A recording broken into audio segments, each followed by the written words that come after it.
Wake up, wake up, wake up, it's the first of the month. Wake up, wake up, wake up, it's the first of the month. When you're talking about music, you better have Bone Thugs and Harmony in that conversation. What do you know about First of the Month by Bone Thugs and Harmony? And if you do not know that track, well, first of all, I'm probably your auntie. Secondly of all, you ain't clued up in music. And thirdly, you better get to know. Bone Thugs and Harmony are the truth. I don't know if they still do music, but I grew up listening to Bone Thugs and Harmony. And honestly, I love them. Anyway, Happy New Year. Welcome to a brand new episode of the Toy Talks podcast. It's the first episode of 2025. Can you believe it's 2025? In this episode, we are going to be discussing Marcus Fakana, who's currently serving a 1-year prison sentence in Dubai for having consensual sex with an Indian girl who was UK-based, 17-year-old at the time, in Dubai. Yeah, we're going to get into that story and that conversation. We're going to be also talking about the difference between living and existing because they're not synonymous. They are different. They're not one and the same things. We're also going to be discussing coffee badging. Yes, you heard coffee badging. Yep, we're going to get into that. And the rise of fake job listings and how to spot a fake job, amongst other things. But you are locked into the Toy Talks podcast, and it's the first episode of the year. Toy Talks. Council estate to corporate space. First gen Nigerian setting the pace. From Goldman Sachs to PwC. Building legacies for all to see. Dyslexia couldn't stop this flow. Law degree, just watch me grow. Masters of the game we show. Every sister how to own their throne. TOIA, let me show you how to navigate and elevate, that's what we do. Black Queen, energy growing. Marcus Fakana is a North London Tottenham-born who was 17 years old at the time when he went on holiday with his family to Dubai. I believe they were celebrating his father's birthday. Now, upon my research, and there was actually a TikTok where his cousin was actually on there, and she gave us a bit more detail. And effectively, he didn't actually really want to go, but anyway, he ended up going on holiday with his family and struck up a holiday romance. Now, this holiday romance, the young lady was 17 years old, I believe, at the time. And they struck up this romance. There's WhatsApp communications between them. They met in Dubai.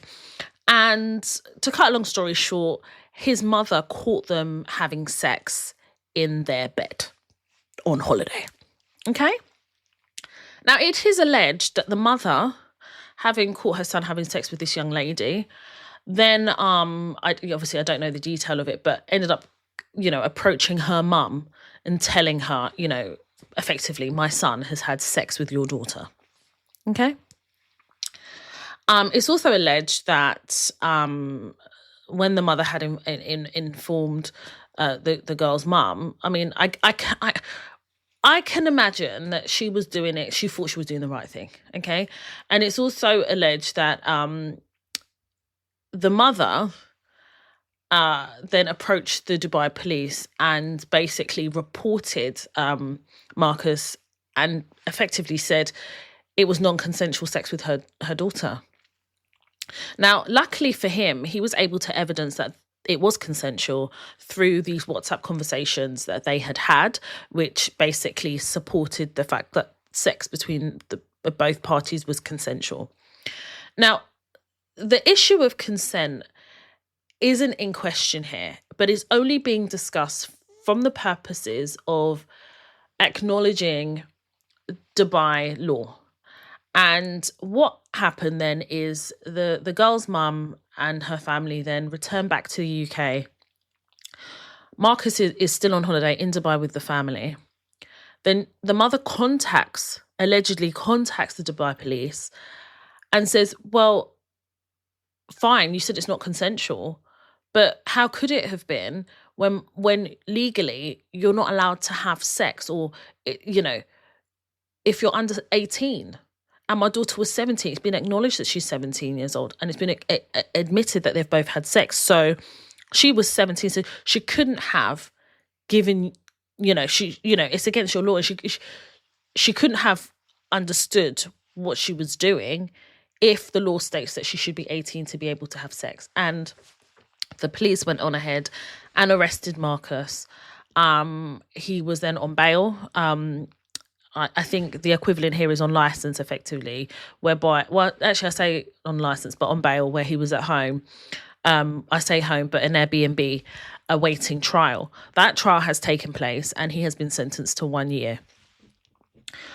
When I heard about it, I really wanted to reserve judgment until I fully understood exactly what had happened, what had happened, but why this was even happening, right? In the UK, the age of consent is 16. And I think what this case throws out is a couple of things. And the first thing is you need to know the laws of the country that you're going to, especially the laws that are going to affect you. Okay, so for example, if you're going to a country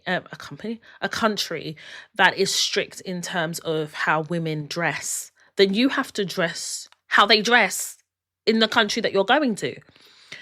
I'm not sitting here saying that you need to get a law degree, a Dubai law degree, to go to Dubai. But what I am saying is we all know that Dubai and the Middle East, the UAE in general, are quite strict on certain things. And there's some, Dubai may be a bit relaxed on other things. But when it comes to religion, custom and law, they don't mess around. This is why when we see these young people going over and starting trouble in Dubai, in my head, I'm like, why are you playing with your life? Because you're not going to get the same flexibility that you have in the UK. And we have to understand that you cannot apply the customs of the UK in other countries. That's not how this works.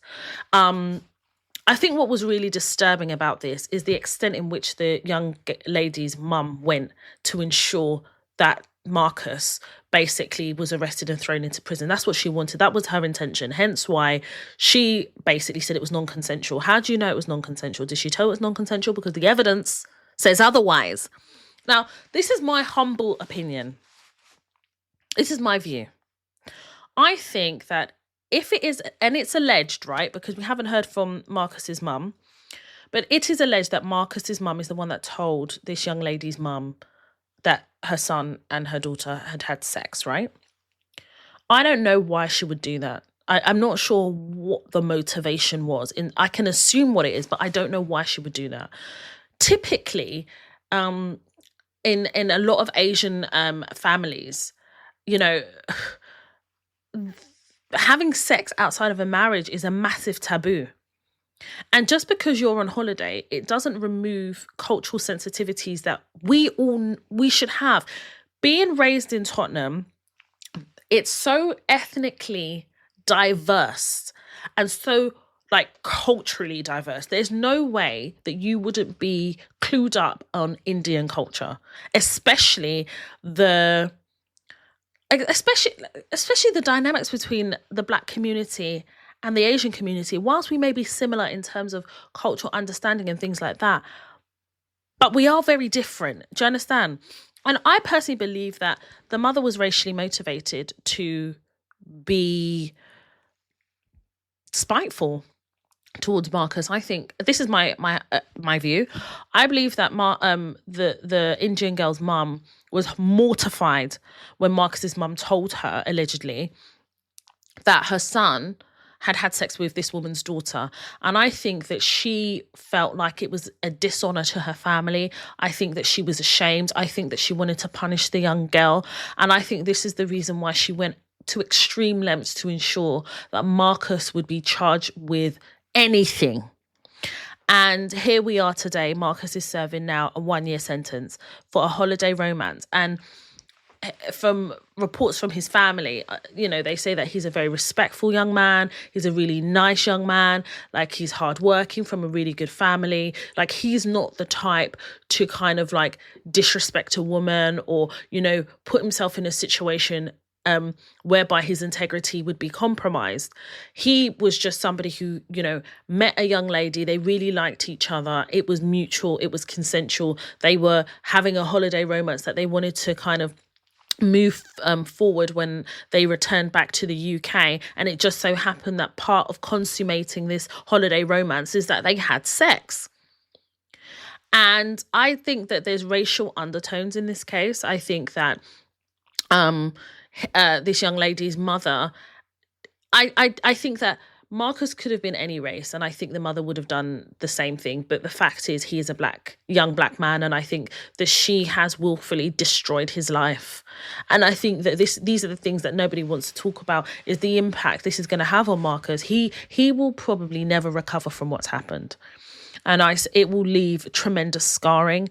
I think that this is a case that we all need to be aware of, especially with young people who go on holiday. You know, my first holiday by myself without my family, I was like 21, 22. And I remember going to Tunisia. I wasn't clued up on the cultural sensitivities of Tunisia at the age of 21.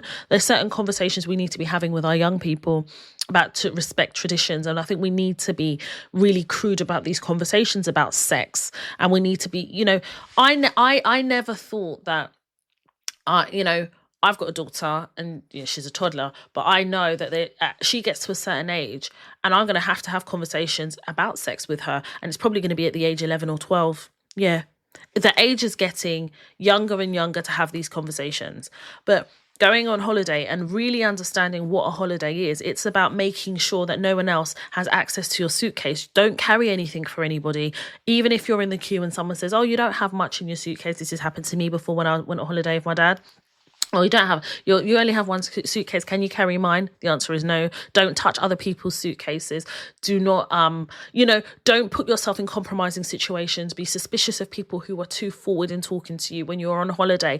Please refrain from having sex in certain countries. In fact, refrain from holiday romances that will then evolve into sex. I think these are the conversations we need to be having with our young people. It's almost like a starter pack. And this needs to be it, because our children are becoming even more independent. Our young people are wanting to explore. They are leaving the country, and you're not always going to be there.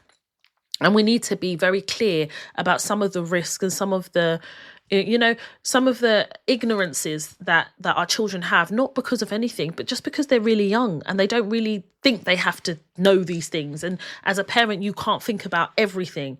But this is an example where, as a parent now, we need to be very guided about teaching our children customs of countries and respecting countries and laws of the receiving country they're going to. Number one, we need to have conversations about interracial dating with our young people and the effects of that and how that would be perceived and received as Black people, and how society depicts us and how cultural differences could place us in a position where we are discriminated against because we're seen as XYZ. I think we need to be that honest with our young people. And I think I remember growing up and, there was a massive drugs pandemic when I was growing up, right? And one of the things that my parents were really scared about is drugs. And I was going to parties, I was, going out with friends, I was integrating with people. And my dad did not know how to tackle the whole conversation with drugs other than to tell me, don't take drugs. But there was a young lady called Leah Betts, and she had been given an ecstasy tablet, and she basically ended up in hospital, was effectively brain dead. They were keeping her alive on a ventilator. And my dad made sure that I followed that story. I grew up with the age of the newspaper. My dad would put the newspaper underneath my door. My dad would have conversations with me, and he would hammer it into me that don't be that one person that takes the ecstasy tablet or takes a drug and ends up brain dead, because this could be you. Not everybody that takes a drug will end up like this, but you could be that one person. You could be that 1%, 2%, 5% that could end up like this. Your life is finished and ruined. Though, literally, that's what my dad said. And honestly, I can't sit here and lie to you. I did marijuana. I went to Amsterdam with my friends. I was in my 20s and I did a bit of marijuana. But, it was all about proportion. But I never touched ecstasy. I never touched pills. I never touched any drugs outside of marijuana.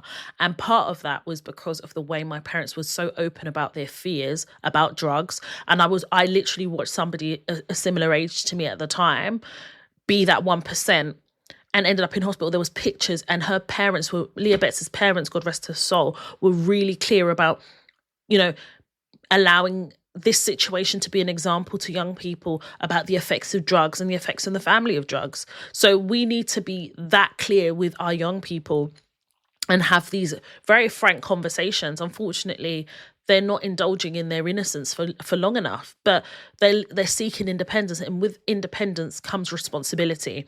And as adults, we need to also have a hand in that responsibility and be clear to them about the consequences of their actions, especially when they're abroad, and that when they're making these life-defining decisions, they may seem like, minor things, but they can culminate into massive things. Marcus's life will never be the same again. Never be the same again. And I really hope that he gets the therapy that he's going to need to be able to deal with the trauma of what he has gone through by choosing to have a holiday romance, which in all intents and purposes would be normal. Is that, normal inverted commas? But also we need to have conversations that just because you are, raised in a society, especially Tottenham being raised where it's so diverse, not everybody has diverse thinking. In my humble opinion, I think that this young lady's mother was racially motivated in her decision. I definitely feel that race played a massive role in her decision. And she was on a crusade to punish him. And his life, I don't know what to say, other than I just feel so sorry for him. I feel so sorry for the parents. The mum must be beside herself because, let's be real, would the outcome have been the same had she not told this young lady's mum? Probably not. Because even if they would come to the UK and the mum would report it, nothing would happen because the age of consensual sex here is 16. So, and the young lady was 17. So yeah, let's keep Marcus Fakana in our prayers and his family in our prayers. I hope this is a quick,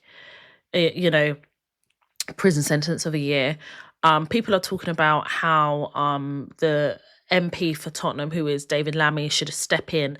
He did. I don't think he had a full press conference, but he was quoted as saying that, the Foreign Office is in talks with the family XYZ. I don't know why anybody's looking for David Lammy to do anything. As far as I'm concerned, David Lammy, I don't even know how he got voted as the MP for Tottenham. That man is self-serving, selfish. I cannot stand David Lammy.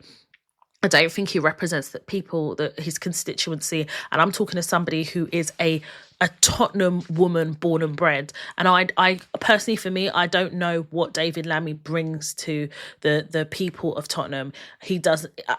I just don't get him. And now he's the foreign secretary, which I even more so, I don't understand his role. As foreign secretary, I'm not saying that he can go there and kind of, dictate to Dubai about how to apply their legislation.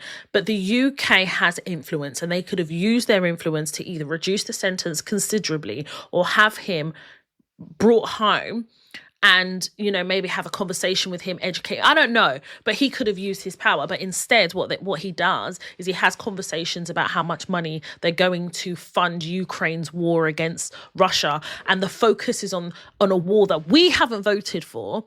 He spends his time there talking gibberish and indulging in flipping caviar and bullshit. And you've got this young boy's life his life is altered. And I don't want to say destroyed because I do think that, that there is life after this, but I can't imagine what he's going through. I can't. And he's in a Dubai prison, and it's not a holiday camp. Whew. Yeah, so prayers to Marcus Fakana and his family. So whenever I talk about the US or our US listeners, I'm going to be referring to them as our cousins. And the reason why is I've recently done a 23andMe, and I have distant cousins, and I'm talking about third, fourth generation cousins, yeah, and up to fifth. And they're in the US, Texas, Michigan, Maryland. Honey, I got relatives in the States, honey. So when I refer to our US colleagues or our US counterparts, I'm going to be calling them our cousins. Yeah, because they're my cousins. I don't know about y'all. Y'all need to get to a 23andMe. And don't get it twisted. I know there's controversy about 23andMe. I am going to be exploring that in a later podcast because let me tell you something. If these people take my DNA and do anything, understand now, I'm here to tell you, I give them no authority to use my DNA outside of what I ask them to do. It's just to test my lineage. So I did my 23andMe, I think it was last year. I want to say it was last year. or the year before. Actually, no, it was 2023. I did it. Let me tell you what it says, right? So it says, I'm 100% sub-Saharan African. 100%. Listen, I know that one already. Okay. Now, when we break it down, it says I'm 99% West African, Nigerian, hailing from the Igbo people. Yeah. And it goes even further. The Imo tribe. So I'm from Imo State already. I know this already. And then I know some of you are there just waiting there on a bicycle. What's the 1%? Instead of you to find the 1% of the reason why you haven't washed your microwave or cleaned your microwave, you're coming to tell me what's the 1%. I'm joking. Can we just joke in 2025? So the 1%, it says, let me get that 1% for y'all. It says African diaspora, Jamaican. Yeah, you heard me. It's the 1% is Jamaican, so that's why I can throw my accent really well. And listen, let me tell you something. I grew up in. Let me tell you something. Like y'all don't know. I grew up in Tottenham. You understand? So I had a lot of influences in my growing up, and being Jamaican or Jamaican people were part of that influence. Jamaica, Ghanaian, we had Latinas, we had Turkish people, we had Albanians. So for me, this is what I grew up in. I was surprised, I'm not going to lie, about the 1% Jamaican, because in my head, I'm like, and it is about the transatlantic slave trade. This is kind of where this is from, right? And if you understand your Black history, you will know that a lot of people in Africa were made slaves and then disbanded into different countries, where you'll find actually a large population of Igbo people in Jamaica. Like, let me not give you this history lesson that they don't give you in school, but I know my history. So this 1% that I was even shocked. It even says it. Like, it goes into a lot of detail. Yeah, it says you are connected through shared ancestors to people of predominantly African descent from Jamaica, as well as parts of Haiti and Cuba, reflecting shared ancestry following centuries of migration between these islands. It's not migration, it's the slave trade, the transatlantic slave trade. Jamaicans' genetic ancestry is overwhelmingly from sub-Saharan Africa. Through many Jamaicans have some European and indigenous American Taino genetic ancestry as well. This is brilliant. It goes into so much detail. So I'm not recommending you go and do 23andMe, but I was really curious. Part of my curiosity is, obviously, I've got a daughter, and my daughter is half Nigerian, quarter Tanzanian and quarter Kenyan. So when I look at her, I can see that she is mixed. You can definitely see that she's ethnically mixed, and people really convolute and get confused race and ethnicity. My daughter is ethnically mixed, and I can definitely see it in her. And I just wanted to be very clear about being, if I am Nigerian and Igbo, like what is there anything else? Because my family visually are like, we look so different. You can tell we're all related, but there are a lot of European there's a lot of, like, I could see it. Do you know what I mean? And my dad said to me, well, actually, I don't even want to get into what my dad said to me, but me and my dad had a conversation. It was very honest. And he said, he wishes that his dad could have been tested because he has suspicions of kind of multi-ethnicities within our family. However, now I've been tested, I can see that I'm 99% Nigerian, Igbo, and I'm so grateful and I'm so proud, because in every life I would always come back as a Black woman, especially and specifically Nigerian and specifically Igbo. So I'm very, very happy about that. So anyone who's interested in 23andMe, on your head shall be it. Do your research, because them labs there. 23andMe, I'm coming for you anyway. Yeah, we're going to do that research. I'm coming for you. Trump is due to take office in January. I don't remember what date he's going to be sworn in, but it is this January. And I know in the US, our cousins are going through a lot. There's a lot going on at the moment, and I think there's this karmic shift that feels like is happening in the world anyway. I'm going to say this. I'm just going to headline this and say, I wouldn't call myself a Trump supporter. I think it's a bit far-fetched. When I say the words, I am a supporter, I really believe in what someone says, their ideologies. And it takes a lot for me to be a supporter of somebody, especially somebody as controversial as Trump. Now, I'm also not directly affected by his policies, but I am vicariously because in usual copy fashion, when the US does something, the UK usually follows suit, right? But what I will say is I do respect Trump for his tenacity and his boldness. And it's that white man attitude of they can and they will. The fact that this man has no credentials other than obviously he was formerly the president of the US. But even before then, when we look at like on paper, he doesn't really have what you would consider would be the typical requirements of a US president, of any president. And yet this man will be a twice serving president and you've got to respect it. Bearing in mind that he's facing charges and has been found guilty of certain charges, and yet he has still been elected. If that doesn't tell you to go out there and face your dreams, I don't know really what will. But I do respect the fact that he is, putting together his cabinet. And he's actually, what seems to be his objective is to run the US like a business. He is a businessman. He's a successful businessman, albeit that you may question certain business ventures. He is still successful in his own right, and we've got to respect that. And I think that what I also respect about him is, and I said it before, he was campaigning for this presidential election that he has now won when he lost the last one to Joe Biden.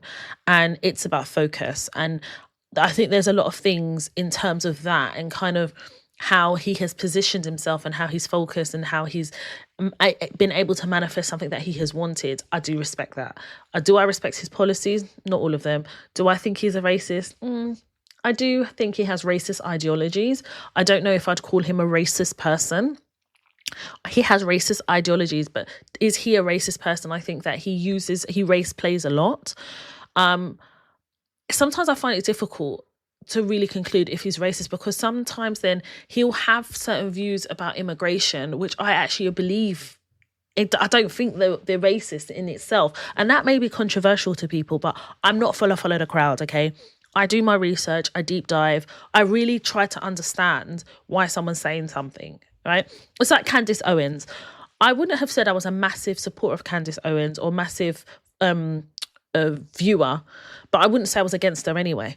Do I think that she's a controversial character? Yes, but that doesn't make her, what have they labelled her? She hates black women. I don't have that view about her. I find her really interesting, actually. And I'm really researching, understanding and educating myself because one thing I think society is too quick to do is to label someone something and then discredit them and then remove them and try to debunk them by focusing on things that are not important in the conversation. And I think when a black woman has an alternative view from the masses, they're seen as problematic. And I'm sitting here telling you that I am not against Candace Owens. I'm interested in her. I'm researching some of her ideologies and her policies and the things that she says. We don't have to have shared views. We don't, but we can respect people's viewpoints. And I think that's something that I feel like it challenges the black community here in the UK, is respecting other people's viewpoints as just a differing viewpoint rather than taking a stance about something. But just staying on the topic of Donald Trump for a moment, there was a statement that Donald Trump made. He was at some type of rally. That man is always in a rally, He has won the presidency. This man is still at a rally. But anyway, maybe it's just to thank the people that voted for him. I do not know. But there's a really interesting comment he made about Trump and Elon Musk. And basically, people were calling Elon Musk, I think they were referring to him as the president-elect. And it's basically to undermine Trump, basically. I find their relationship, Elon Musk and Trump, quite an interesting relationship. It's not going to last. That relationship, the fallout will be similar to Kanye West and Adidas. I expect it to be a very long, drawn-out, painful breakup. Elon Musk understands how politics works, especially with Tesla, and especially with X, formerly Twitter. And he understands the need to kind of insert himself into politics for the better good of his businesses. And those two I've just mentioned are two of a few businesses that he has. And he understands how politics can change the direction of his business. I mean, look at TikTok, for example. I believe it has been mandated that TikTok either sell to a US company or they will be removed from the US. So potentially TikTok may not be operating in the US. And I wonder what is going to happen, because I don't think TikTok can survive outside of the US. I think US plays a huge role within TikTok. And I don't think that people want to have that conversation. But if TikTok is not in the US, it's a downward spiral. So anyone who's working at TikTok, obviously on this podcast, we teach, guide and educate Black women how to navigate the world of work and in turn highlight the path of our success. This podcast centers Black women first, and then centers Black men, then all women, all men. That's the truth of how we are in this podcast. You know, we keep it real. And if we're going to be discussing the world of work in the way that we do and how to navigate and all the things that sit behind the world of work, then I think we need to have honest conversations about TikTok. Now, I know a couple of people that work in TikTok. I was interested in working at TikTok at a time. I'm really glad I didn't pursue it. Just because sometimes I feel like you have to allow companies to bed in. Like, I can definitely see how companies can be a fad.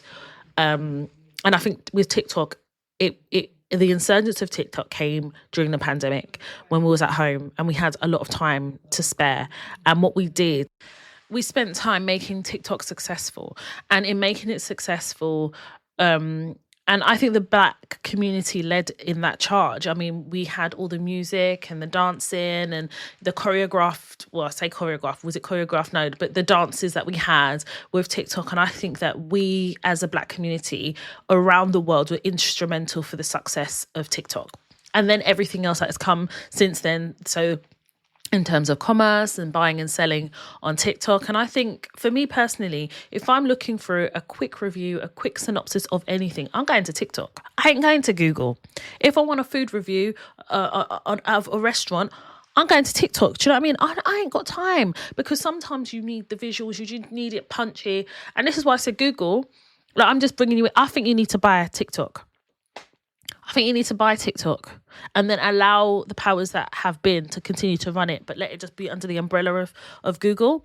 And that's because Google, I don't understand what y'all are doing. And your AI tool, what's it called? Genesis or Gemini? Y'all, anyway, I'm just giving you advice as a consumer. I definitely think you need to consider it.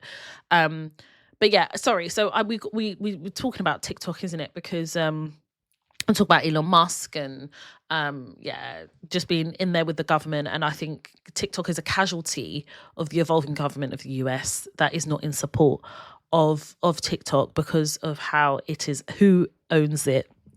Yeah, I'm not going to get into all of that. That's another episode. Anyway, I say all of this to say that Trump made a comment about Elon Musk, and he says, because everyone was saying that Elon is the real president-elect. And Trump went on to say, I'm safe that he is never going to be president. You know why? Because he was not born in this country. That's what Trump said about Elon Musk.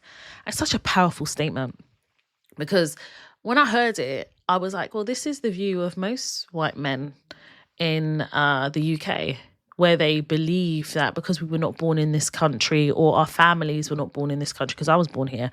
But when I say we were not born here, that we're not from here originally. So the way they look at it is we are from where our parents are from, which is the truth. But being born here doesn't mean we're from here. That's how most white people, I say most, because most white people do think it. A lot of people in the UK are closet racists. And thank God for video footage on phones and being able to record, because I feel like a lot of these racist people hide, but a lot of these people that hold these very prejudicial and racist views are often your CEOs, they're your directors, they are senior members of HR. Some of them are racist. Listen, the EDL are not made up just from the skid marks of society, even though everyone in the EDL, I believe, potentially have skid mark traits. But the point is, not everybody in the EDL are from, poor sectors of society. Like, a lot of people in the EDL are holding like senior jobs and are from senior sectors in society, and I don't think people realize this.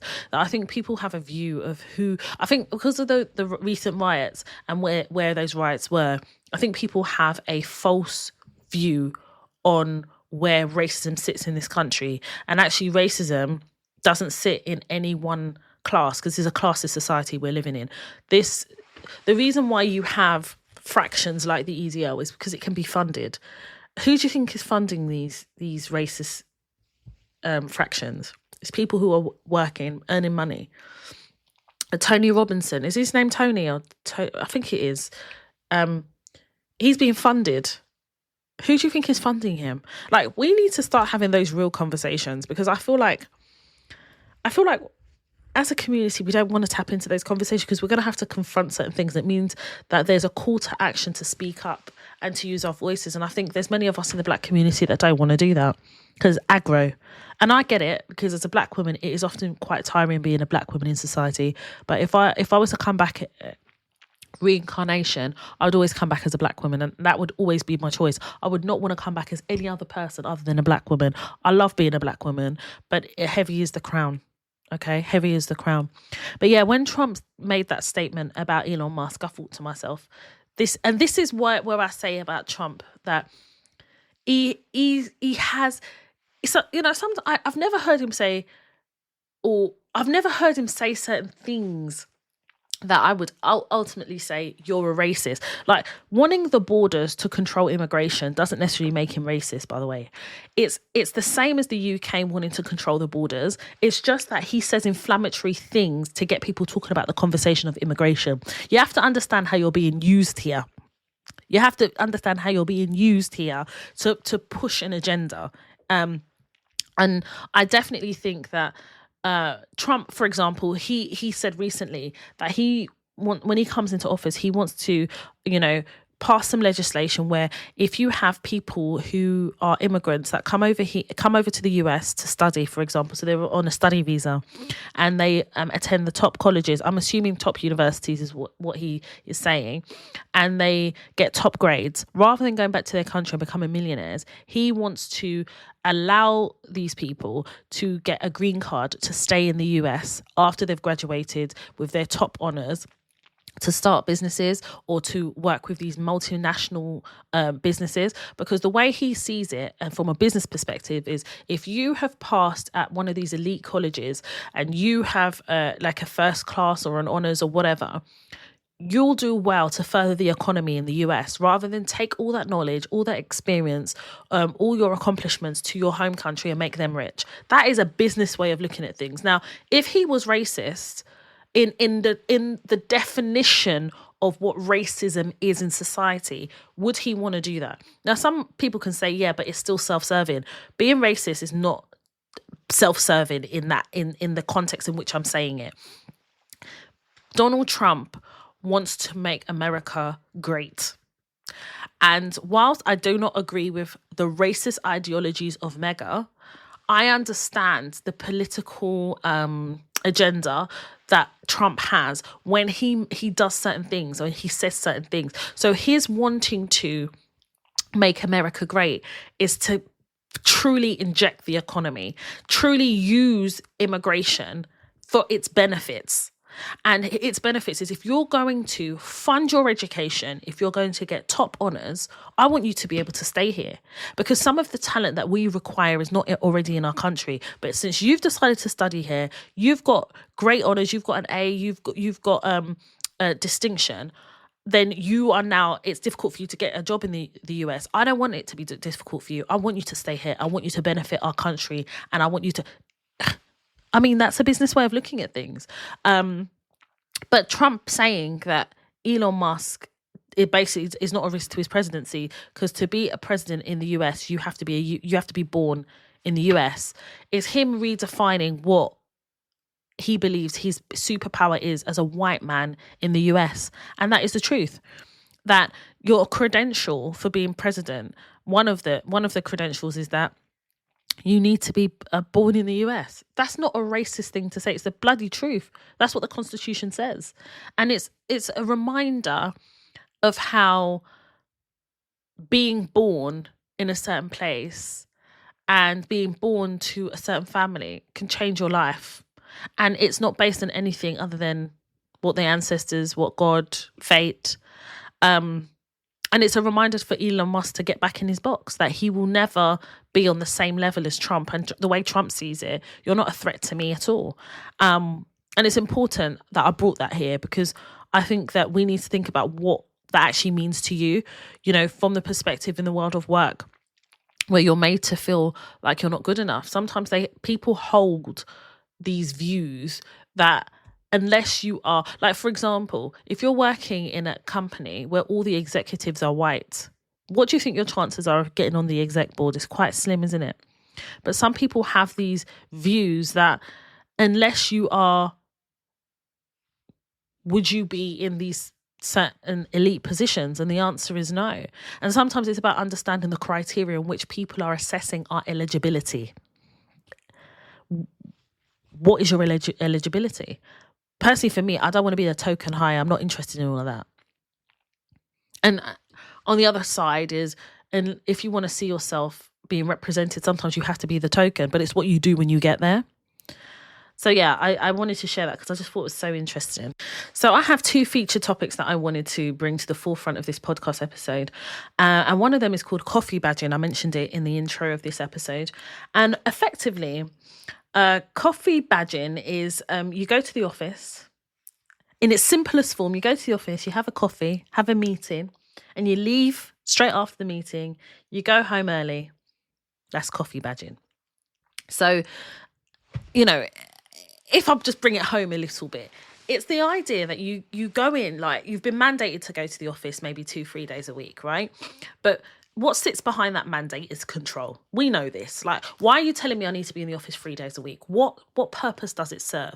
Now, a lot of organizations talk about culture and talk about how it's easier to manage staff if they're in the office. So, I have Amazon corporate staff in my thoughts when I say this, because I know that it's been mandated by their CEO of Amazon that they are mandated to come into the office 5 days a week, and that actually commenced in the new year, which is now. So I don't even know how they're doing that, but we can get into that a little later.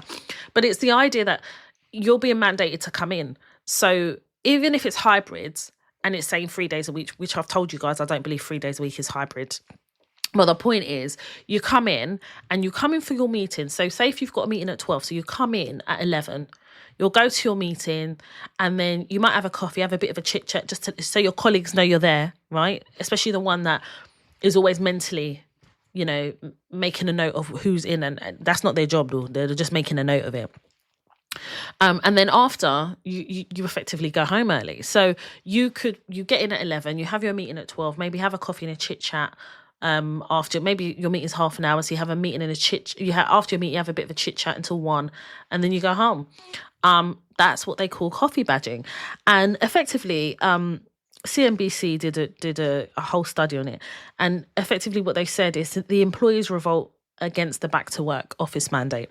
And it's the idea that, for us, you go into the office and you're effectively going in because it's mandated, but you're only going in for a specific purpose. When that purpose has been met, then you go home. A lot of organisations have said that productivity continues to be an issue, and this is the reason why they're mandating staff to come back to the office. But ultimately, productivity is in the eyes of the beholder. What do you believe productivity is? Because for me, I don't think it's productive to navigate the transport system here in the UK, and I know in the US as well, especially in New York, the transport system isn't great, especially when you're getting into the office in the morning. So a journey that should maybe take you 20 minutes takes you 2 hours, for example, because everybody's trying to use the transport system at peak times to get into the office. My dad always used to say, part of someone's job is getting into the office. And it's then you've got to settle down. It's so disruptive. And And it's so expensive because when people talk about coffee badging, they don't talk about the cost of transportation, which continues to rise here in the UK. So when you're mandating staff to go back in the office, you're not also increasing salaries to meet the travel expectation that has now changed or that has now been mandated. So then you're putting pressure on people financially, you're putting pressure on people psychologically and mentally, having to navigate the transport system, which in the UK is expensive and unreliable. And in the US, CNBC reports that 2 in 5 people, which equates to about 43% of professionals, are stuck in the same job because of lack of mobility. So it's easier to then mandate back to the office. I would rebut that and say lack of mobility is mainly due to lack of motivation of that particular employee who maybe is not motivated enough to have any type of mobility. And we talk about mobility, growth within an organisation. It's not the actual necessarily going into the office, but effectively people feel maybe stuck in the same roles, and actually going into the office and integrating will give them the mobility to be able to network and come out of their rut. But it's a choice. Some people are happy to be in the same role for 10, 15 years, and that's people's choice. I don't think that you should put pressure on people to want more for them than they want for themselves. And I think people have to aspire to whatever their dreams allow them to. Mandating back to the office is not going to make somebody want to rise up the ranks. In fact, I think what it will do is cause people to push back. And I guess just on the topic of Elon Musk has been recruited into Trump's cabinet, which is not surprising. But Elon Musk has an additional job to the many jobs that he has. Elon Musk and Vivek Ramaswamy are co-leaders of the Department of Government Efficiency. And as part of their co-leadership roles, they have led the charge and mandated a 5-day-a-week in person of all federal workers. So federal workers in the UK, that would be government workers. And they have mandated 5 days a week in the office. I believe it's starting January, so starting now. And this in itself kind of mitigates the whole badging, right? Because if you're having people coming 5 days a week, you're mitigating people coming in just for meetings and then going home early. So this is the way that they are doing it. And because, Trump and Elon Musk, sometimes they're one in the same and sometimes they couldn't be further apart. But Elon Musk has been really clear and very vocal about his he detests kind of remote working. Even within Tesla itself, his corporate staff, he's mandated they come into the office 5 days a week. And I believe TikTok as well. And he's basically said, if you don't want to do that, then these are not the companies for you. And that's fair enough, right? If that's what they want. I can tell you very well for myself, any organisation that mandates 5 days a week, I won't be working for them. Because that to me, I need a flexibility, I need work-life balance, and I do not work when I'm in the office. Whenever I have to go in the office, it's either for a team meeting, a specific meeting. So maybe I coffee badge because I have come in for a specific meeting. I'll have that meeting. I may make some notes after the meeting, just views, ideas, whatever. And then I'll go home early because number 2 is I'm not going to do the rush hour traffic to get home. That's bullshit for me. I need stress-free, and stress-free is I can't do the travelling. So if I have to go into the office, maybe there's a meeting that needs to be done in person with a client, and I have to maybe go on site or to their site. I always have the meeting after 10 because traveling before 10 is really expensive. So the meeting is usually between 11, 12 or 1. I'll go in for that meeting. I've saved money. I've avoided stress of trying to get into the office. I will take my notes, have that meeting. I may get a coffee. Yeah, I coffee patch. I do actually, but not to avoid anything. But I'm being efficient with my time. And then when I'm done, I'll go home. And then I log on back to work. It's not like I'll go home and then I'll go and have a spa day. I go home and I'm doing work. Do you know what I mean? So for me, it's about being efficient with my time. I don't have a lot of time. I'm a working career mother and wife. So for me, I'm very clear about what my job is. I'm very clear on the projects I work on. I'm in a consultancy environment, so that basically means that at any one time I could have more than one client at a time. I sometimes have to go to client site. I don't avoid going to client site. I have no issue. But if I am going to go to client site, I'm going to go there for a purpose, and after I'm done with that purpose, I'm going home to log on back to work. But Elon Musk is vehemently against working from home. So the pandemic must have been a flipping nightmare for him. And we're just entering a state now, especially in the UK, where the future is looking a lot like the past for employees, and there is no employee pushback, or there's limited employee pushback, because I don't know what it is about the UK. The UK, they're so polite with enforcing their rights. It's very mad to me, and I feel like, yes, okay, we're definitely more an employer market. And I think the employees were so shocked with the power that we had that we lost it really quickly. And I think we need to be a bit more like France and a bit more vocal about, pushing for our rights and being a bit more vocal in terms of collectively being vocal about pushing back to these employers. Because what I've always said to people is, especially when you go in an interview, there's a mutual requirement. You need a job, they've got a position to fill. It's a mutual beneficial relationship. But I don't think that transcends into kind of the environment that we're working in, or when you are having interviews, they'll promise you stuff and it won't be in the contract. And some of you are like dandily walking around thinking you're going to get all the things they promised in an interview. You then try to enforce what they've promised and they push back. It's not in the contract. You also have to take responsibility. We all do as employees in what we expect. If you want flexibility, approach companies who are flexible. Have that inserted into your contract. When a role is hybrid, what does that mean? I can't believe some of us are still into this thing where you don't want to ask questions because you don't want to rule yourself out of a role. But what you are willing to do is be uncomfortable to accept a role and then fight because you want flexibility that they never really wanted to enforce, and you never held them to account to enforce through your contractual relationship with them. I will never understand it. Don't get me wrong. I know it's really hard when you're in contract negotiations to have organisations put things in place into your contract that you discussed in an interview. But policy, where's the policy? You need to ask for these, especially when you're dealing with HR, because you're not dealing now with the hiring manager. You're dealing with HR. And I don't think people utilise that relationship enough to enforce what they want in an organisation. And you're not always going to get everything you want, but you have to know what the non-negotiables are, what you're flexible on, and what you need to be able to do your job properly. And it's currently an employer's market at the moment, unfortunately. I guess with coffee badging, it's employees looking for more flexibility and to meet demands for returning to work. And people think coffee badging is evading being in the office. And I think it's people's responses to being flexible and understanding how to utilize time efficiently, rather than just going and filling a seat, a bum on a seat, employees to see the whites of your eyes and to say, yep, tick box, toys in the office. That's bullshit. And it doesn't work for me. I want to work for organizations that treat me like an adult, treat me like with respect. I want to work for organizations that understand the role I do and how I'm able to deliver that role efficiently. As soon as that changes, I'm out. I'll find another organization. There's so many organizations also that are, international, and they will say to you, listen, can you do US hours? Can you do Dubai hours? Can you do Qatar hours? They will say you can work in the UK. We have no issue with that.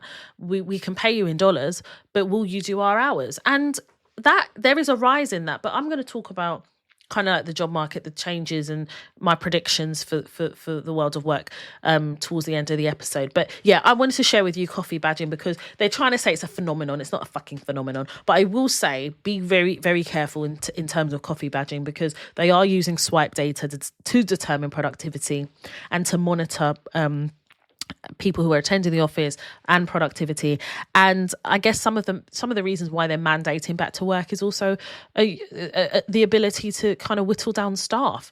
I think organizations have over employed and they are looking to avoid redundancy costs by mandating people go back to the office, and hope that some people rebel and say, I'm not going to do this, I'm going to leave this organization. And it's, they say it, and it is the truth, that employee recruitment is very expensive. So if somebody decides to leave, then that organisation doesn't have to look at a redundancy package. So yeah, mandating back to work has a twofold effect, and coffee badging is on the rise. But I don't think it's a bad thing, and I have to say that, because even when I was like researching coffee badging, it's like you're trying to dodge something, and it's not. It's an employee's efficient use of time. People enter the new year and they're like, new year, new me. I think it's bullshit.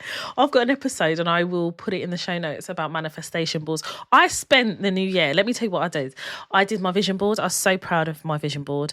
I'm so proud of the fact that I've gotten into that routine. The 31st of December, I'm sitting there, I'm doing my vision board. A week or two before, I'm already thinking about the things that I want to work on: self-development, career development, podcast development, and all the businesses that I'm kind of working on or have already, and how am I trying to develop that. I'm thinking about my motherhood and what are my personal targets in terms of motherhood. I'm also thinking about, professional development, and what I'm grateful for the universe for, and what I'm seeking in the universe and in myself as a person that's continuing to evolve as a wife, a mother, a career woman. So these are the things that I kind of prep myself for before I do my vision board. And then also health, like, where is my health? Where do I want it to be? What are my aspirations? My BMI will tell you I'm overweight.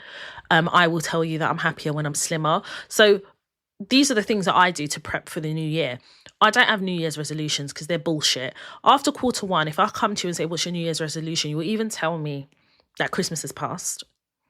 Yeah, you will start telling me about Christmas. What's New Year's resolution got to do with fucking Christmas? But the point is here is, as human beings, we find excuses.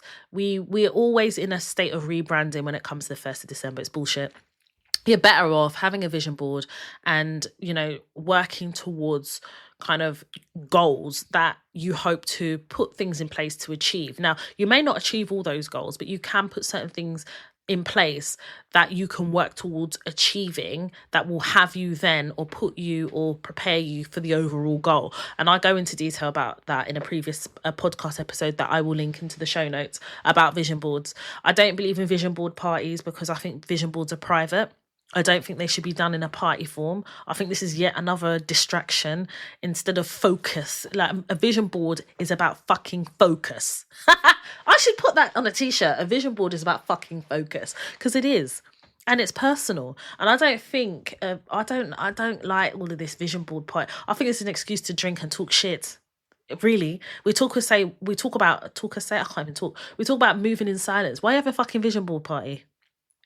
What the fuck is that about? What is it about our community that constantly looking for distractions?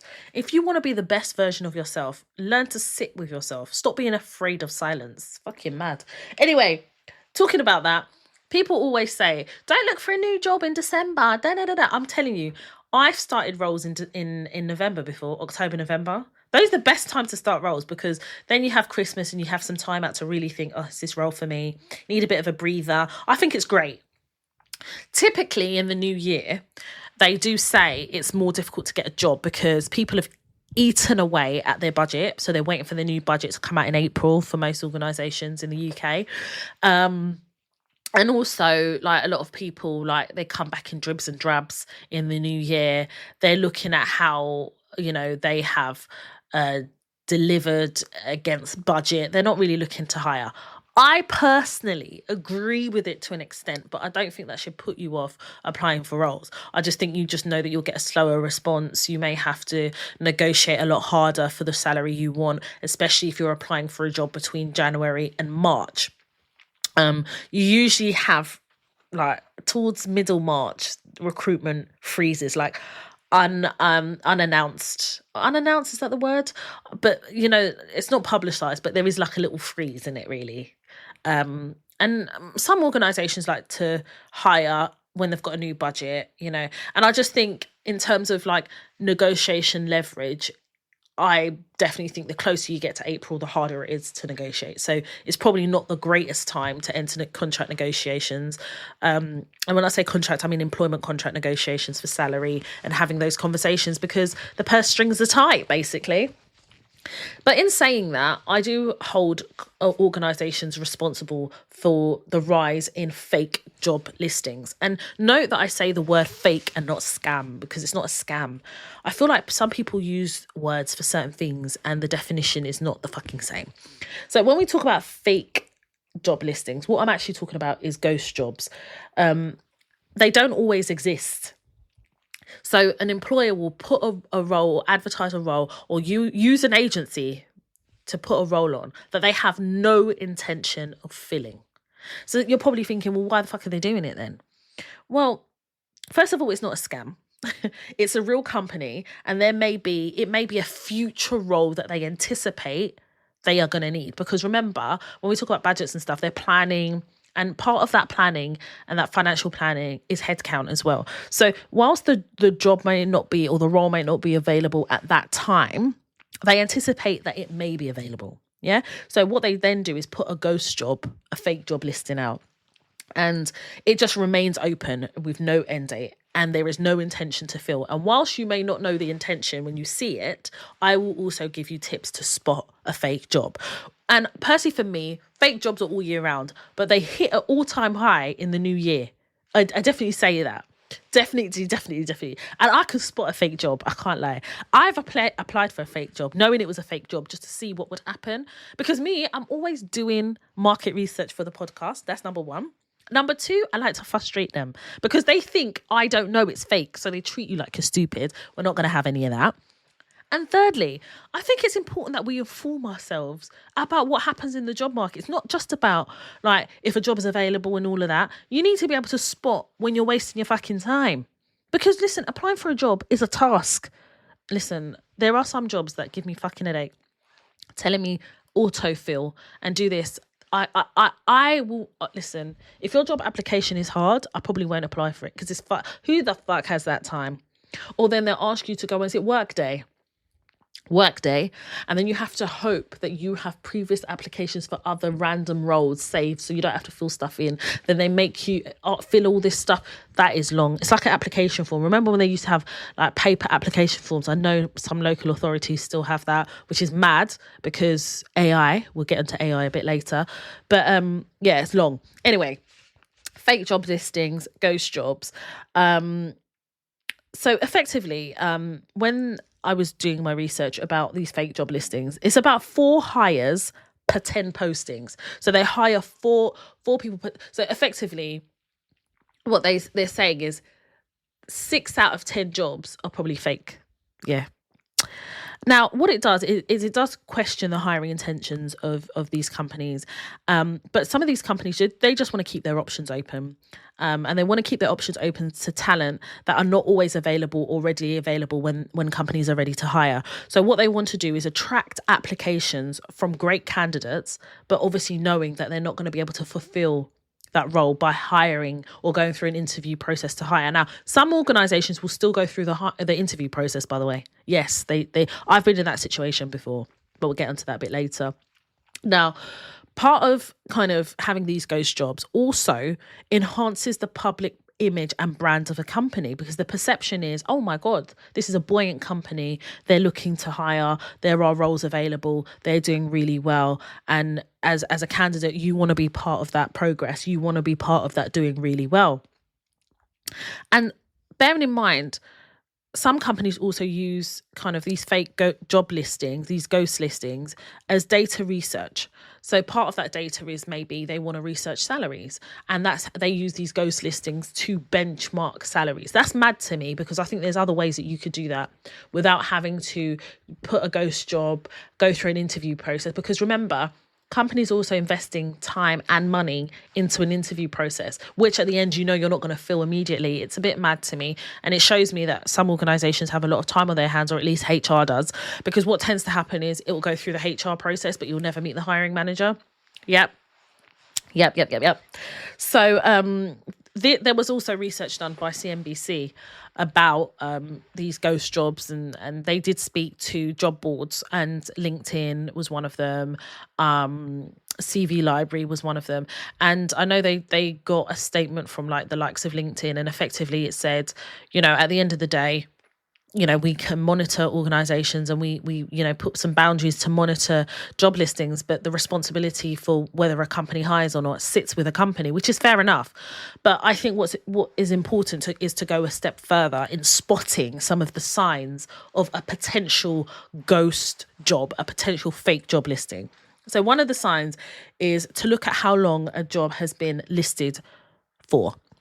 If a job has been listed for like 6 months, babes, this is potentially a train with no stop. Okay, this is a long haul flight, honey. Emphasis on the long haul. If there is no closing date, that is very suspicious. Now, some organizations will caveat that by saying that they will stop looking when they find the right candidate. That's fucking shit. That's bullshit. Because what could happen is then you could get an offer, and then you don't get, like, you could get a verbal offer, but you don't get it in writing. And then they interview someone and think, oh, I like that person. And then they say to you, actually, we've changed our minds. So for me, I need a closing date. I'm not a hanger on, so we're not going to do that. If the job title is vague, so for example, admin superstar, yeah, or professional excellence, that's some bullshit. Somebody had that in their job title somewhere I worked. Professional excellence director, and I was like, wow, the bar is low to be a director, because who's quantifying professional excellence, or is it that director? Bullshit. If a role, so spotting a sign, still on the topic of spotting the sign of a fake job listing or a ghost job listing, if, for example, there are 10,000 applications and then you're going to be 10,001, my dear, this one is called wasting time. Because you've got to think of it practically. Who in HR, as lazy as some HR professionals are, going to go through 10,000 applications? Who? HR, you must have mad. Anyway, with the insurgence of AI, maybe. But for me, I don't want to be 10,001. That's bullshit. And also, the barrier to entry will be a lot higher because you've got 10,001 applications. So these are some of the ways in which you can spot the signs. And a lot of organizations are outsourcing HR. However, I will say this. When they are outsourcing, if they're unable to answer questions which should be readily available to answer by HR, I get suspicious. So, for example, tell me about the hiring manager and what they're looking for. If an outsourced HR company cannot answer me that, that's probably a fake job. There is a professional services company that outsource their HR, and they do fake job listings. I know this because I've applied directly to 2. This professional services company that I applied for were looking for somebody who basically was me, okay, on paper. I applied for this role, and I had an interview with HR. And HR were asking me all these questions. He was like, oh my God, you literally match the job description. I said, I know, that's why I applied. They were like, yep, I definitely think you need to be taken further to the next stage. Pinch of salt, by the way. Because remember, I tell you, you have a job, keep interviewing, keep abreast of what's happening in the commercial space, understand how you are interviewing, adjusting your interview style and skill through interviewing, right? So I was just doing that. So some people could say, actually, Toya, was you also fake applying? Actually, I can do that. And I'm fake applying in response to a fake listing. Thank you about that. Thank you. Anyway, so I apply for the role.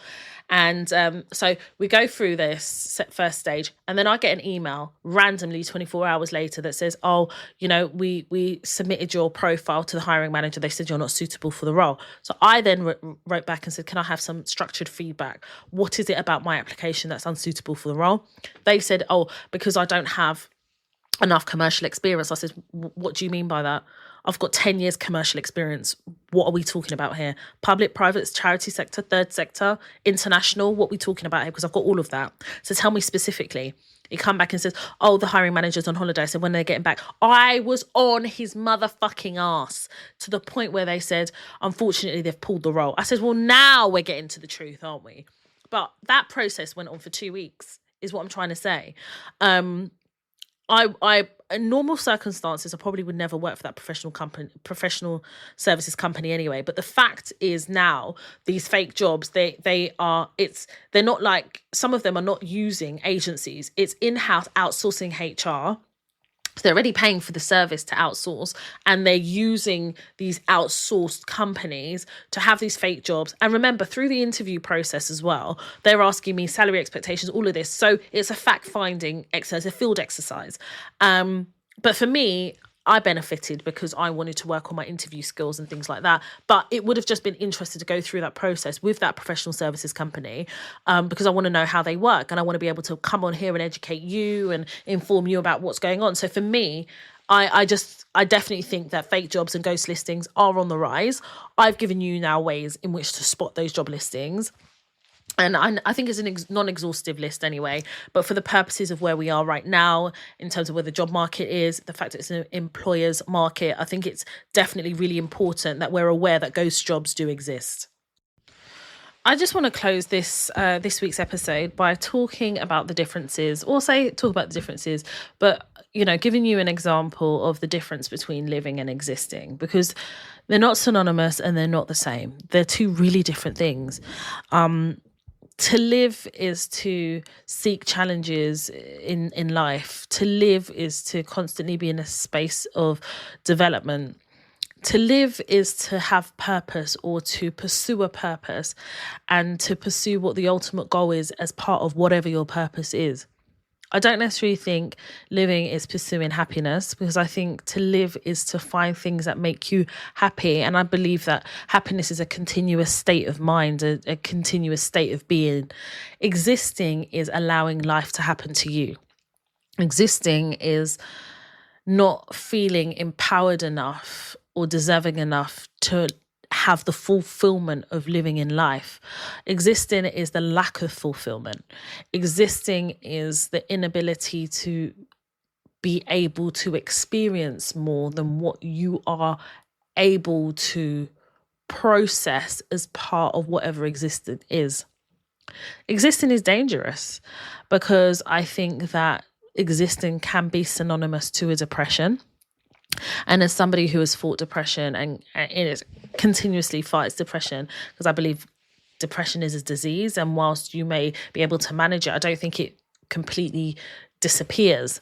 But I think in existing, we have to consider depression as adjacent to that.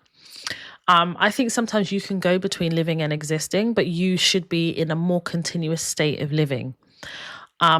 And I think where living and existing collides is often where you may live as part of your career, but exist as part of your private life.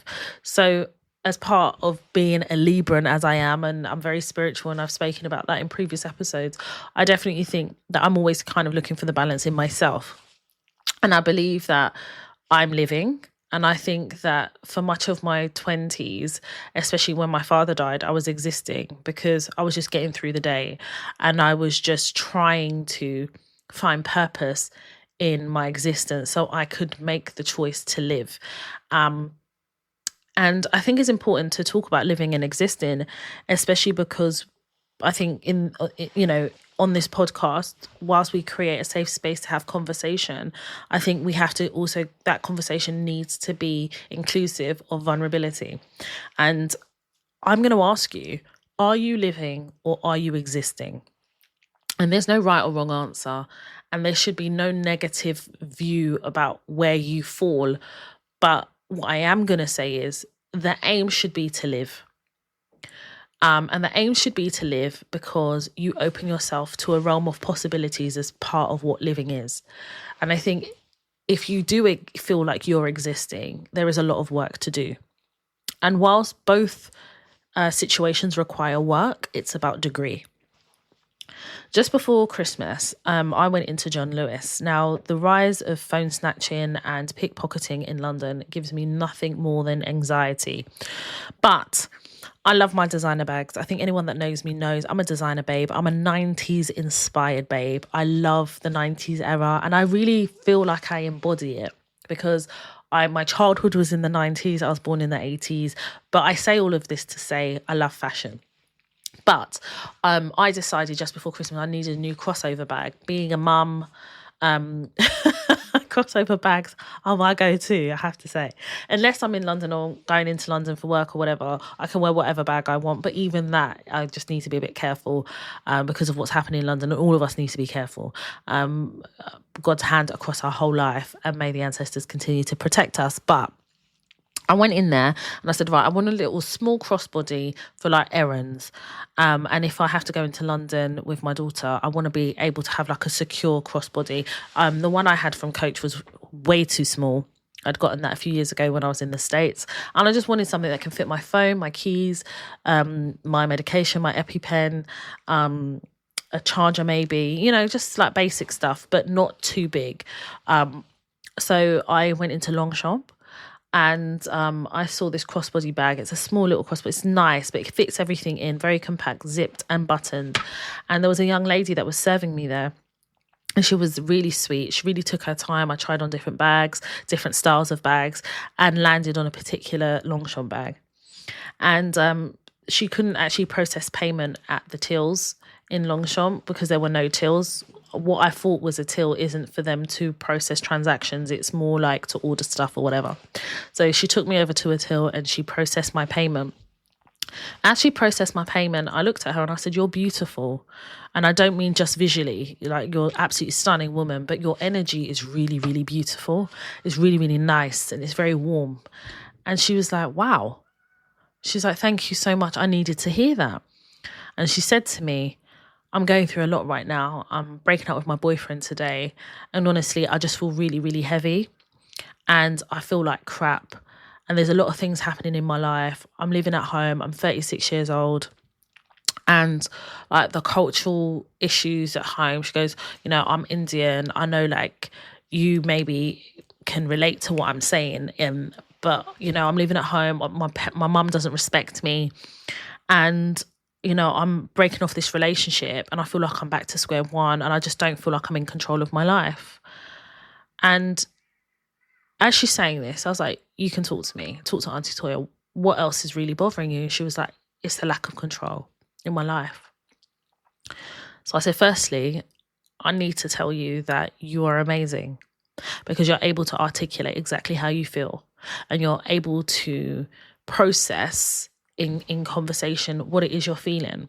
And that is always the first step in identifying where maybe some of the issues lie that need to be resolved." I then said to her, "Listen, there's a difference between living and existing. And based on what you've told me, I think you've been existing. And in breaking up with your boyfriend, you're choosing to live because you know that existing doesn't work for you. And whilst it's difficult and it's hard because for you, you're probably thinking you're 36, your peers are maybe married and all with children. And now you're feeling like you're starting again, but you're choosing yourself because your current situation's not working for you." I said, "Why are you breaking up with your boyfriend?" And she was like, "It's just not working. I just don't feel connected to him. And I don't think we have like the shared focus about where we want our lives to be." And he was very accepting to break up. It's just a matter of being face to face and, to getting back our stuff. And that is really hard because I feel like I've just like failed something. And I said, failure is staying in a situation that doesn't serve you in the hope that it will when you know it really won't. And I said to her, existing in a space where you don't feel seen is really lonely. And I want you to know that in me kind of seeing you before you've even spoken to me, I complimented you, is because your energy speaks for itself. Your energy introduced yourself to me before we actually was able to talk because I was able to compliment. I could identify that. I said, there's a strength in that. And you have to believe in yourself that you're making decisions that are going to allow you to live the life you want to live. I then said to her, I said, "I know the tears are pain, disappointment, heartache, not heartbreak, heartache. I says, I know it's difficult, especially when you know that a relationship's not good for you and you have to walk away and it feels like you have to start again. I says, being 36 is not synonymous with where you think you're supposed to be in your life. And then I use myself as an example to tell her, I didn't get married. I had my legal marriage at 36, I want to say. Is it 36, 35, 36? I can't remember now. I think it's 36. And then I said to her, I didn't have my trad wedding until I was like 37. I says, I conceived at 38. I had my daughter at 39. She just looked at me. I says, we're living in a society where women are getting to the bag and women are getting to their careers, which means they start family life, if that's what they so choose, a little bit later. And your job is to prepare yourself, if that's what you want, for that life. And that preparation is also knowing what doesn't serve you. Then she obviously says about living at home and her mum kind of not respecting her. And I said, I'm going to be really honest. The type of respect that you want from your mum, you won't necessarily get in her house. However, you can put boundaries in place so that she understands, or she begins to learn that you're an adult. And I said, it's really difficult now because getting onto the housing ladder is just like the tallest mountain. It's not impossible, but it's tall, even taller when you're having to do it on your own. And number two, you love your mum a lot, but you're resenting the situation that you're in. And then you're further resenting how culture is forcing you to be a child again when you're an adult that is not respected. So, she shared something with me and I said, listen, you should be messaging your mum to let her know you've gotten to work. You don't need to have a full-blown conversation. And you need to kind of take back the respect you want by still being respectful because you're in her house, but also maybe share your plans with her to move out so she understands that this is temporary for you. And actually, if you want to claim your respect back, part of that is also letting them know that as a grown woman, as an adult that you are, that you have plans that sit outside of her. And as I said this, I just saw her face light up and she's like, I never really looked at it like that. And I said, I would just want you to know that I hear you and I understand that I'm quite spiritual. And I said to her, I understand that the ancestors brought me here today to have this conversation with you. And I've also learned something about myself. You've caused me to visit or revisit. I left home at 21. That's not an age that I would ever allow my child to leave. And I say allow my child because I want my child to feel comfortable enough to know that they've got a home forever. But I didn't necessarily have that. And what you've caused me to do is really question a lot of choices that I had to make, but also give gratitude to the ancestors for the choices I then had to make to live and for my life. And whilst things are not perfect, I'm grateful. And I hope that you can find gratitude in this conversation and comfort in this conversation, and also have at the back of your mind the difference between living and existing. And whilst it may not be going the way you want it to, you're choosing to live rather than exist, and that has to count for something. We ended up giving each other a massive hug. It was a big hug. And I just felt so proud of her. And I just felt the weight lifted off her by having that conversation. And I also want to say that as women, it doesn't take anything away from ourselves to compliment other women. You don't know what other people are going through. And I think that as women, we need to spend time being comfortable within ourselves, because I feel like when you're comfortable within yourself, you're able to have conversations or you're able to compliment complete strangers. I go out of my way. If I see a woman that looks nice, beautiful, I go out of my way of telling her, especially when I'm prompted, spiritually prompted, I do that. This woman was an Indian woman, and I know the dynamics of the Indian culture, especially with girls, firstborn girls, as she shared to me that she was, and I'm a firstborn girl in my family. But being able for us to kind of meet on that mutual understanding, I think was really important. And I'm just so happy that I was, able to have that conversation with her. I learned a lot from that conversation, and I learned a lot about holding myself accountable to live rather than to exist, and identify when I'm living rather than existing, or existing rather than living. And I thought it'd just be important for me to just bring it here to the podcast and share that almost like a testimony to you all. And I really hope she's doing well. And I do keep her in my thoughts and in my prayers, because I know how heavy she felt in that conversation, and I hope she feels lighter now. I'm going to draw this episode to an end, and there's still a couple of things I want to talk about, but we can wait for another episode to have that conversation. But what I will say is, in a future episode, we will be talking about a Harvard study that was done between 2014 and 2020. And it was a study on the intersectional peer effects at work and the effect of white co-workers on Black women's careers. And I cannot wait to have that conversation with you all here on the podcast, because it was an important research that was done. The outcomes are so important, especially for us as Black women navigating the world of work. And whilst that study was done in the US, we have to take the learnings here in the UK.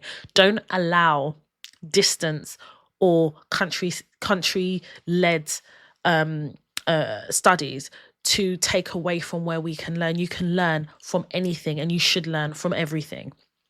But I definitely think that in the UK, they talk about the pay disparity between men and women, but they don't look at the intersectionality between Black women and or white men, white women, Asian women, black men, Asian men. They don't talk about that. They just classify BAME and they put us in that melting pot. And that's not a melting pot we belong to. But if they were really to do a deep dive into the pay disparity between Black women and white women, oh my God, the shock in the results and conversation. But since we don't have that, let's go across the pond to look at that Harvard study and have that conversation about how is it that white co-workers affect the career trajectories of Black women. Let's have that conversation. I'll be bringing that to the podcast, hopefully in the next episode. But I want to thank you all for joining me. Thank you for supporting the podcast. Thank you for supporting the episode. If you have a work-related dilemma, or if it's a life dilemma, put it in the subject box of your email. Write dilemma so we know that it's a dilemma, and email hello@toyatalks.com and CC Toya Washington, Toya Washington 10. So Toya Washington 10 at gmail.com. Make sure you CC that, because I have noticed that some emails are not hitting the email box. So if you CC Toya Washington 10 at gmail.com, it will definitely land, and I'll be able to address it in the next episode, and just be clear about what your target state is, and hopefully I'll be able to advise you based on the result that you're looking to achieve from the outcome of your dilemma. If you want to follow me on social media, my handles are Toya_Washington. And yeah, I'm excited about 2025 and what we're able to do here on the Toy Talks podcast. If you are interested in collaborating, yes, I am considering collaborations. Email hello@toytalks.com, CC Toya Washington 10 at gmail.com. I'm also on TikTok, Toya Washington, all one word. My name is Toya Washington, and you have been listening to the Toy Talks podcast. TOIA, let me show you how to navigate and elevate, that's what we do. Black queen, energy growing, no fantasy, just real talk. From classroom dreams to boardroom walk. Black woman power, watch it shine. Breaking barriers, redesigning time. From Tottenham roads to CEO, every step teaching what we know. Not just surviving, but thriving more. Opening every closed door. Toya Talks. Toya Talks. Toya Talks. Black queens to the top, and we're still going.